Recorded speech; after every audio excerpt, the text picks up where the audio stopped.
गोरखनाथ प्रथा भारतीय योग और आध्यात्मिक परंपरा का एक अद्भुत संगम। गोरखनाथ प्रथा भारतीय योग, साधना, भक्ति और समाज सुधार की एक अत्यंत महत्वपूर्ण परंपरा है, जो नाथ संप्रदाय से जुड़ी हुई है। इस प्रथा की स्थापना महान योगी गुरु गोरखनाथ ने की थी, जिन्हें हठयोग का प्रवर्तक माना जाता है। ये परंपरा आध्यात्मिक उन्नति और सामाजिक सुधार का एक समावेशी मार्ग प्रस्तुत करती है, जिसमें योग, ध्यान, तपस्या, गुरु शिष्य परंपरा और भक्ति का प्रमुख स्थान है। गोरखनाथ संप्रदाय की शिक्षाएं आत्म साक्षात्कार, मोक्ष और सांसारिक बंधनों से मुक्ति पर आधारित हैं। इस परंपरा के साधु भौतिक सुख सुविधाओं का त्याग कर कठोर साधना और तपस्या के मार्ग को अपनाते हैं, जिससे वे आत्मज्ञान प्राप्त कर सकें। ये संप्रदाय विशेष रूप से भारत, नेपाल और तिब्बत में प्रसिद्ध है और इसकी शिक्षाओं का प्रभाव भारतीय समाज पर गहराई से पड़ा है। नाथ संप्रदाय और गोरखनाथ की भूमिका। नाथ संप्रदाय भारतीय संत परंपरा की एक महत्वपूर्ण शाखा है, जिसकी स्थापना गुरु मत्स्येंद्रनाथ और उनके प्रमुख शिष्य गोरखनाथ ने की थी।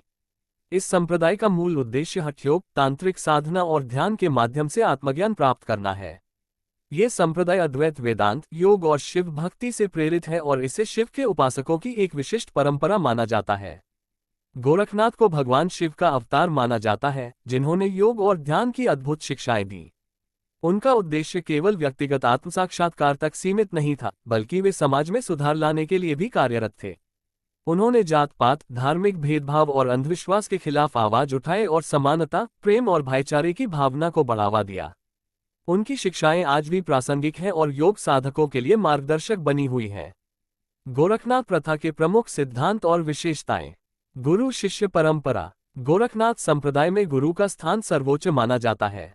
इस परंपरा में यह विश्वास किया जाता है कि आत्मज्ञान प्राप्त करने के लिए एक योग्य गुरु की आवश्यकता होती है, जो शिष्य को सही दिशा दिखा सके। गुरु अपने शिष्य को योग, ध्यान, तपस्या और भक्ति का मार्ग दिखाता है, जिससे वह आध्यात्मिक उन्नति कर सके। गोरखनाथ ने स्वयं मत्स्येंद्रनाथ को अपना गुरु माना और उनसे योग तथा साधना की गूढ़ विद्या प्राप्त की। इस परंपरा में शिष्य को पूर्ण समर्पण के साथ अपने गुरु की शिक्षाओं का पालन करना होता है और गुरु का आशीर्वाद ही उसे मोक्ष की ओर ले जाता है। हठयोग और कठोर तपस्या। नाथ संप्रदाय विशेष रूप से हठयोग पर केंद्रित है, जो शारीरिक और मानसिक अनुशासन का एक अनूठा मार्ग है। इस योग पद्धति में कठिन साधनाएं, आसन, प्राणायाम, ध्यान, कुंडलिनी जागरण और समाधि की प्रक्रियाएं शामिल होती हैं। हठयोग का मुख्य उद्देश्य शरीर और मन को शुद्ध कर आत्म साक्षात्कार की ओर अग्रसर होना है। गोरखनाथी योगी कठिन तपस्याओं के माध्यम से अपनी इंद्रियों पर नियंत्रण रखते हैं और सांसारिक इच्छाओं से मुक्त होकर ब्रह्म की अनुभूति करने का प्रयास करते हैं। ये संप्रदाय योगिक और तांत्रिक साधनाओं के माध्यम से आध्यात्मिक और मानसिक उन्नति को प्राथमिकता देता है। वैराग्य और संन्यास। गोरखनाथी साधु सांसारिक जीवन को त्याग कर वैराग्य धारण करते हैं। वे घर परिवार, धन संपत्ति और भौतिक सुखों से दूर रहकर एक तपस्वी जीवन व्यतीत करते हैं। इनका मुख्य उद्देश्य आध्यात्मिक उन्नति और मोक्ष प्राप्त करना होता है। गोरखनाथ संप्रदाय के योगियों की वेशभूषा भी साधारण होती है। वे प्रायः भगवा या गेरुआ वस्त्र पहनते हैं, अपने शरीर पर भस्म का लेप करते हैं और कठोर नियमों का पालन करते हैं। समाज सुधार और लोक कल्याण। गोरखनाथ केवल एक योगी ही नहीं, बल्कि एक समाज सुधारक भी थे। उन्होंने जात पात, धार्मिक भेदभाव, अंधविश्वास और कुरीतियों के खिलाफ आवाज उठाए। उन्होंने लोगों को समानता, प्रेम और भाईचारे का संदेश दिया।